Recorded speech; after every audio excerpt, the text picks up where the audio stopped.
Aplicamos todo lo aprendido con integrales indefinidas para calcular el área encerrada por una función con el eje horizontal. Pasamos a una segunda parte del tema de integrales, que es el dedicado a las integrales definidas. Hasta ahora hemos estudiado métodos de resolución de integrales indefinidas y ahora nos adentramos en el mundo de las integrales definidas.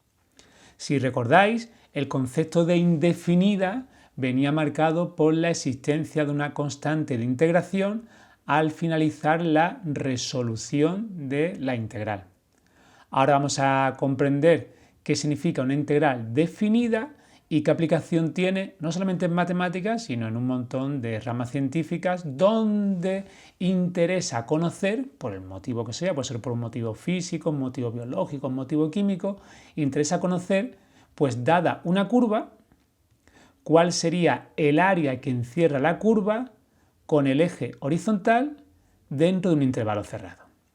Este problema, determinar el área encerrada por una curva con el eje horizontal en un intervalo cerrado, es un problema clásico de las matemáticas y durante siglos y siglos fue estudiado por diversos matemáticos, muchas veces por métodos geométricos, como vamos a empezar a explicar en la animación que tenemos ahora de GeoGebra, con métodos geométricos, y con la aparición del cálculo diferencial, gracias en el siglo XVII a Newton y a Leibniz, gracias a ese cálculo diferencial, ese ejercicio que traía de cabeza a muchos matemáticos se pudo resolver de manera exacta y de manera precisa.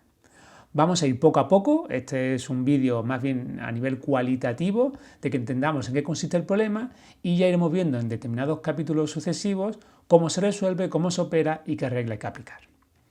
Tenemos en pantalla este trazo rojo de la parábola x² más x más 1 y supone que estamos interesados, por el motivo que sea, conocer el área que encierra esa parábola con el eje horizontal sería la recta igual a 0, dentro de un intervalo cerrado, en este caso el intervalo cerrado 0, 1. Ese área viene resaltada con este color malva. Fijaros que no es un polígono lo que se genera, aquí aparece una parte curva y eso genera ciertos problemas a la hora de calcular el área de una superficie que es curva. Nosotros en secundaria pues han estudiado muchas formas de áreas de triángulos, de rectángulos, de trapecios, conocemos también el área de un círculo, el área encerrada por una elipse, pero claro, aquí tenemos una parábola y esas formas curvas, pues fórmulas así bonitas, exactas, precisas, no las conocemos, no las hemos estudiado en secundaria y se tienen que resolver a partir del concepto de integral, como vamos a ver. Lo que vamos a estudiar es lo que se conoce como suma superior y suma inferior de Riemann. Vamos a tener una función donde la condición que tenemos ahora es una función positiva. ¿Qué significa que sea positiva? Significa que la función está por encima del eje horizontal dentro de un intervalo cerrado AB, que en nuestro caso sería intervalo 0, 1.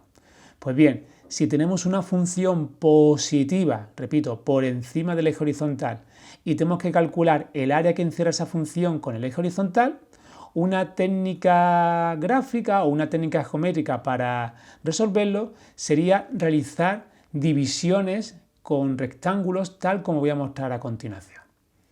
Voy a generar estos rectángulos que vienen de un tono más naranja, que si yo calculo el área de cada uno de estos rectángulos y los sumo, tendré la forma total del área de esta escalera que está apareciendo y todo el mundo puede comprobar fácilmente que este área no es exactamente todo el área que estoy buscando, porque hay aquí unos pequeños triangulitos que no estoy considerando, pero podría valer como una primera aproximación. Es lo que tengo aquí marcado como suma inferior.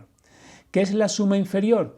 Pues genero rectángulos que están por debajo de la curva. Por debajo están siempre los rectángulos de la curva. Puedo calcular el área de cada rectángulo como el producto de la base por la altura. La anchura de estos rectángulos es constante, siempre es la misma. Y sumando el área de cada rectángulo podría tener una primera estimación, una aproximación del área total que encierra la función de la curva roja con el eje horizontal. Si la anchura de estos rectángulos la hago cada vez más pequeña, por ejemplo aquí voy aumentando el número de divisiones, todo el mundo comprueba que el error que estoy cometiendo al aproximar el área encerrada por la curva como la suma de las áreas de los rectángulos cada vez va a ser más pequeño. Ese error se va a disminuir porque estos trocitos que estoy dejando fuera son cada vez más pequeños. Fijaros que este coeficiente, suma inferior, que ahora mismo marca 1,77, conforme yo aumento el número de divisiones, ese factor de suma inferior va a ir subiendo hasta aproximarse a un valor. Si lo hago muy grande, muy grande, muy grande, muy grande, muy grande, hago por ejemplo 100 divisiones, eso es muy fácil de hacer con GeoGebra, pues la suma inferior, que sería la suma de los 100 rectángulos que están por debajo de la curva, genera un factor de 1,82. En este caso sería 1,82 si queremos unidades cuadradas, al ser una medida de área, ¿vale? de superficie. Lo mismo que hemos hecho con rectángulos que estén por debajo de la curva, lo podemos hacer con rectángulos que estén por encima de la curva. De tal manera que si yo ahora vuelvo a colocar el número de divisiones, por ejemplo, en 5 y desactivo, bueno, aquí justo en 5, desactivo la suma inferior y muestro la suma superior. ¿Qué es la suma superior? Pues rectángulos que están justo por encima, ¿vale? Fijaros que quedan por encima de nuestra curva y voy a aproximar el área de todos esos rectángulos, lo voy a aproximar al área que estoy buscando. Todo el mundo comprueba que ahora el área me va a salir por encima del valor real, porque aquí aparecen unos pequeños triangulitos que sobresalen del área que yo estaba inicialmente buscando y que es la encerrada por la curva con el eje horizontal. Aquí hay un error de exceso. Aquí vamos a obtener, en verdad, un área por encima del valor real. ¿Cómo puedo conseguir que ese error por exceso sea lo más pequeño posible? Pues igual que antes, aumentando el número de divisiones, haciendo que los rectángulos sean cada vez más estrechos. Eso sería el límite de cuando la anchura del rectángulo tiende a 0. Fijaros que ya de manera cualitativa podemos comprender que aquí va a salir un concepto de límite. Cuando la anchura del rectángulo se hace tan pequeña como yo quiera, eso va a generar límite de la anchura tendiendo a 0. Pues si con GeoGebra lo hago muy estrecho, aumentando el número de divisiones, fijaros que este coeficiente de la suma superior va a ir bajando ese valor, cada vez va a ir bajando más, y llega hasta un valor límite, en este caso para 100 divisiones, de 1,84. Lo que ahora mismo tenemos en pantalla es la aproximación del área encerrada por la curva con respecto al eje horizontal, considerando rectángulos que quedan por encima de la curva, lo que se llama suma superior. Y vale, en este ejemplo, 1,84. Lo que antes teníamos en pantalla, cuando hicimos los rectángulos que quedaban por debajo, era la suma inferior. Y ahora mismo, para 100 divisiones, genera un factor 1,82. Todo el mundo comprenderá que si el número de divisiones se hace infinitamente grande, generará una anchura de rectángulo infinitamente pequeño, es decir, la anchura tenderá a 0, y estos dos valores convergerán a un mismo valor. Y al valor al que convergen sería el área que estoy buscando, el área encerrada por la función con el eje horizontal. Hacer esto a mano puede ser bastante tedioso, tener que hacer una sumatoria de muchos términos sumando cada una de las áreas de todos los rectángulos, puede ser un proceso largo y complejo. Afortunadamente, las matemáticas de segundo y bachillerato vienen en nuestra ayuda. Y aunque no vamos a entrar en una demostración rigurosa de lo que se conoce como regla de Barrow, sí quiero que por lo menos comprendamos el inicio del planteamiento del problema y cómo se generaría rectángulos de anchura que tienden a 0 y que ese límite cuando la anchura tiende a 0 va a generar luego el resultado que vamos a utilizar. Aunque no entremos en profundidad en el proceso concreto de demostración y vayamos directamente al resultado práctico, sí por lo menos que comprendamos que estas integrales se hacen como la suma inferior y suma superior de Riemann para funciones que están por encima del eje horizontal dentro de un intervalo cerrado y que cuando esa división se hace tan pequeña como quiero, la suma inferior converge a la suma superior y llegará, en un caso límite de anchura tendiendo a 0, a un valor que será el área encerrada por la función con el eje horizontal. Pues aquí lo tenemos. Aquí tenemos el resultado teórico que vamos a estudiar en próximos capítulos y que es clave para calcular el concepto de área encerrada por una función con el eje horizontal.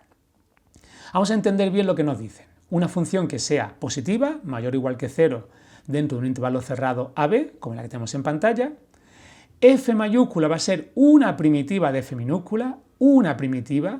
Fijaros que ahora no me están pidiendo que f mayúscula sea la integral indefinida. Con que sea una de las infinitas primitivas que hay es suficiente. Podemos calcular el área encerrada por f minúscula con el eje horizontal en intervalo cerrado AB y se escribe de esta manera. Tendríamos una integral con un numerito abajo A y un numerito arriba B. El numerito de abajo se llama límite inferior y el numerito de arriba se llama límite superior. De tal manera que si el intervalo empieza en A, el límite inferior de la integral será A, y si el intervalo termina en B, el límite superior de la integral será en B. A esta expresión que tenemos ahora mismo en pantalla se llama integral definida. Integral definida de la función f de x en el intervalo AB. Repito, lo que tenemos ahora mismo en pantalla, que estoy marcando con el cursor, sería la integral definida. Integral definida de una función en el intervalo AB.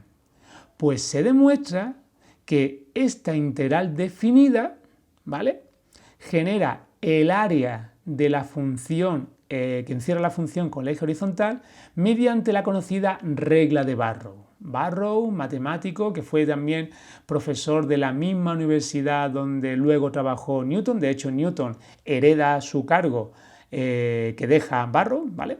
Pues la regla de Barrow, matemático del siglo XVII, muy importante, nos dice que esta integral definida que va a generar el área que estoy buscando se calcula como la primitiva que tenía evaluada en B menos la primitiva que tenía evaluada en A. ¿Quién es B y quién es A? Pues los puntos que determinan el intervalo y que aparece en la integral definida. Este resultado teórico es muy importante y cuando vayamos a aplicar en un ejercicio el cálculo de un área, tenemos que nombrar la regla de Barrow, indicar qué es lo que significa y cómo se calcula. Integral definida de una función entre A y B se calcula evaluando la primitiva en B menos la primitiva en A. Más adelante volveremos sobre este resultado y sobre una explicación más teórica, más profunda sobre este valor. Vamos a hacer el ejemplo que tenemos en pantalla. Si hacemos la integral de la función f de x, ¿vale?, si hacemos la integral indefinida, sabemos que nos quedará x cubo partido 3, x cuadrado partido 2 y la integral de 1 que quedaría x. Si me estuviesen preguntando por la integral indefinida, añadiría una constante de integración. Pero para la regla de Barrow no necesito esa constante, solamente necesito una de esas infinitas funciones que forman la integral indefinida. Por ejemplo, puedo considerar que voy a coger aquella que tiene constante igual a 0 y tendríamos la que aparece en pantalla. F mayúscula igual a 1/3 de x al cubo más 1/2 de x al cuadrado más x. Si aplico la regla de Barrow y hago evaluar la función en 1, hago evaluar la función primitiva en 0 y lo resto, es decir, cojo 1 y lo sustituyo en la x y luego cojo 0, lo sustituyo en la x y resto ambos valores, el resultado que se obtiene es 1,83, que si os dais cuenta sería justo un valor intermedio entre lo que me daba la suma inferior y la suma superior. Es decir, si yo pudiese hacer infinitas divisiones y contar con rectángulos de anchura prácticamente nula que tienden a 0, esta suma inferior y esta suma superior convergerían al resultado que nos está ofreciendo la regla de Barrow y ese resultado sería exactamente el área que encierra la función que tenemos en pantalla con el eje horizontal en el intervalo cerrado 0, 1. En este vídeo sobre todo me interesa el concepto cualitativo de suma superior, de suma inferior y cómo se aplica para una función que está por encima del eje horizontal, cómo se calcula a través de la regla de Barrow y cómo el resultado de la regla de Barrow nos da directamente el área encerrada por la función. Pues primer vídeo sobre integrales definidas, seguiremos trabajando poquito a poco. Un saludo.